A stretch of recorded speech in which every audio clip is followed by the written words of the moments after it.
So I'm back with another custom console that I bought, and this one right here might just be the craziest one yet. And honestly, I'm not even sure how to explain it, so I'm just gonna go ahead and open it up and show you guys. So here it is, got it out of the box. It's in a pink bubble mailer here, and it's supposed to be this kind of Game Boy and Nintendo DS hybrid.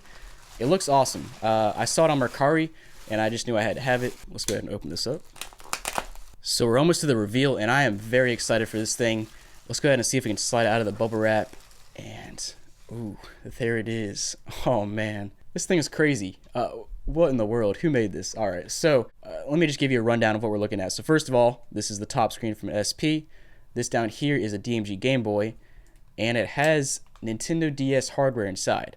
I don't know who came up with this, but it's crazy, it's awesome, and I hope it works. So let me just do a quick comparison here. I have a DMG Game Boy. We'll put them side by side, and as you can see, looks exactly the same. So the base is a DMG Game Boy. It's a transparent shell, which is pretty neat. And as you can see on a DMG Game Boy, you usually only have an A and a B and a D-pad, select and start. Now on this one you have A, B, start, select, D-pad, and 2 additional buttons for X and Y, since a Nintendo DS has X and Y. And then if you flip it over to the back, the DMG Game Boy does not have anything on the back except for a battery, while this one has 2 buttons, I guess for L and R, which is a pretty cool solution. And of course the other cool part to this is you have a flip up screen like on the SP. So let me just pull up my SP I have here, and as you can see, it is just straight up an SP screen. So basically they Franken-case this thing together. Now before I turn it on, I would like to show you this console a little bit closer up to delve into the details, so let's go ahead and do that. So here on the front, as I already showed you, you get your D-pad, A, B, X, Y, start and select, all pretty normal. Now as we move up the console, we have a screen here, and it's actually the touch screen from a Nintendo DS, which is pretty neat. And then of course, moving up a little bit further, we have our main attraction, which is the Game Boy Advance SP screen, which flips up and down, clicks in place just like an SP screen. And at first glance, the main thing I would be concerned about on this console is how the joint from the SP screen is mounted to the DMG Game Boy. You know, I don't know what the processes there are, so I don't know how they did that. I don't know how they morphed the SP hinge to the DMG Game Boy. Hopefully it's strong, hopefully it's intact and stays like that for a long time. But yeah, then if we flip over to the back, we have a couple of cool things. So first of all, on the top, you have a DS slot, so you can play DS games.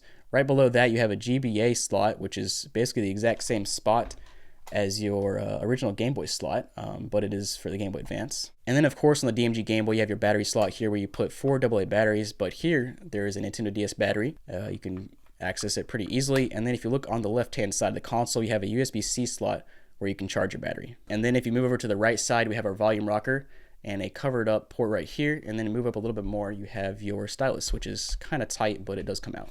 So the next thing I want to do is turn this bad boy on and see if it works. But before we do that, I just want to let you know that I'll probably sell this console on my website. It's called jrobgaming.com. I'll put the link down below. But basically, I sell consoles and games. I also buy consoles and games. So if you have anything to sell, make sure to fill out the Sell Your Games tab, and I'll let you know how much I can pay. I do unboxings on my main channel and my second channel of the stuff I buy. So make sure to check out my second channel as well if you haven't seen that. Let's go ahead and turn this bad boy on and see if it works. So first of all, I guess this up here is a power switch. Let's go ahead and try it out. So it's basically like a normal DS. If you're familiar, you basically push up the switch and it'll come back down. So same as a normal DS. There you go. We have a green light there. And the console is now on, and there it is. That is crazy. So we have 2 speakers down here. We actually have, I did not notice that, but we have one down here and one on the left side too. And now let's pull out our stylus and see if this touchscreen works. All right, so here we go, touchscreen, and the touchscreen does work. And it looks just like a DS. That's crazy. Username is DMG104. And so I just wanted to mention that the DMG104 is actually a real concept. Like other people have made very similar looking consoles.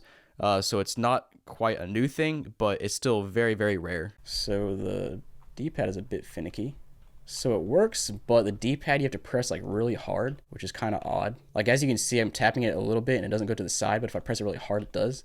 So that's kind of weird. And then it's kind of the same with the A button.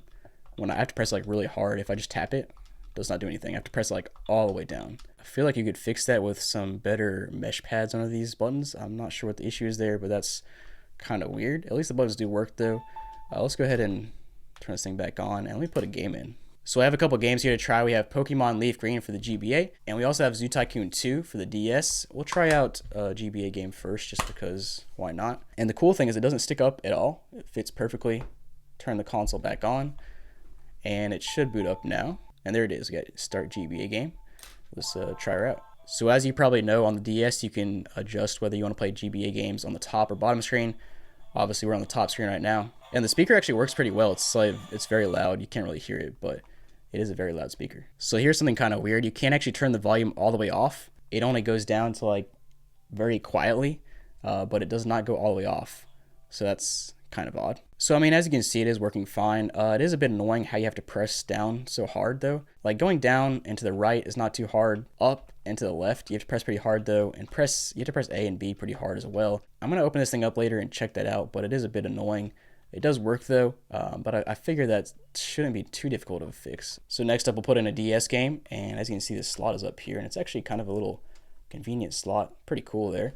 Let's go ahead and turn it back on. And there it is, it pops up. So the touchscreen works very well. I mean, it is just the DS touchscreen, so it should, but like I have no issues there. There's not as quite of a margin on the side like there is on a normal DS, which I figure I should probably show you a DS Lite just to give you an idea of how it looks. So I'm assuming they're using the exact same screens here. So like if you match this up, the touchscreen on the DS Lite and the touchscreen on this custom console look exactly the same size, which makes sense. And if you look at the screens up here, they look exactly the same size, which makes sense as well. So basically they just transported these screens into this form factor, which is pretty crazy, but it's definitely a cool idea. And honestly, I need to try a different game where I can use the X and Y and the R and L triggers. So let me swap games. So I found Mario Kart. I'm trying to play it now, and it is a bit difficult to play because of the placement of the R button, and because it's hard to press to the left side. So that does make some difficulty in playing and turning on the fly, but it's not terrible. And honestly, let me just put it this way. So if you're buying this thing, you're honestly probably not buying it to play it on an everyday basis. It's probably more of like a centerpiece, like on your gaming collection.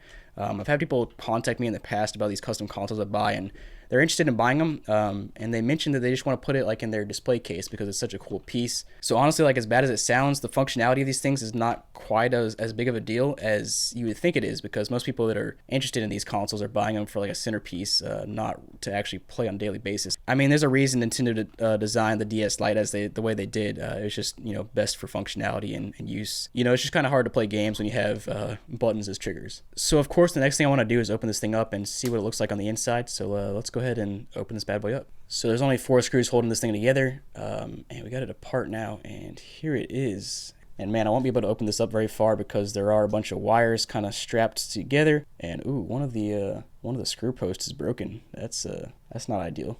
And I mean, as you can see, this thing is definitely Franken-cased together. There's a ton of wires here. I can't really open it up that well without I need to take apart some ribbon cables to get to it. I really do not want to mess this thing up though, because it does look very fragile.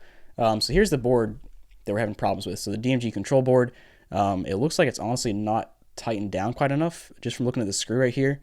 Now the problem might be that the screw is too long for this terminal here, so I don't really want to tighten it down right now. Actually, I do not think that's our problem. I'm pushing up on the board on the bottom and pressing A.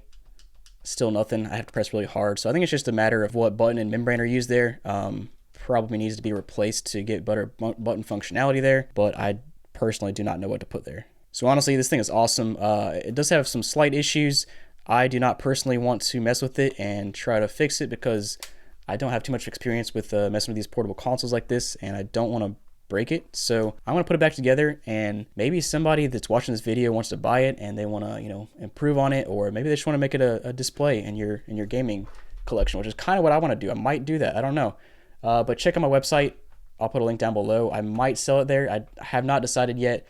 I hate selling these things because they're so cool, but like I just can't keep all of these $1,000 devices. But yeah, let me know down below what you guys think. This thing is honestly probably the coolest thing I've seen. So if any of you guys build custom consoles, you do anything cool with consoles, let me know down below. I will buy something from you. If it's a cool console, I will definitely buy it from you. I'm super interested, so let me know down below. And yeah, thanks for watching, guys, and hope you enjoyed.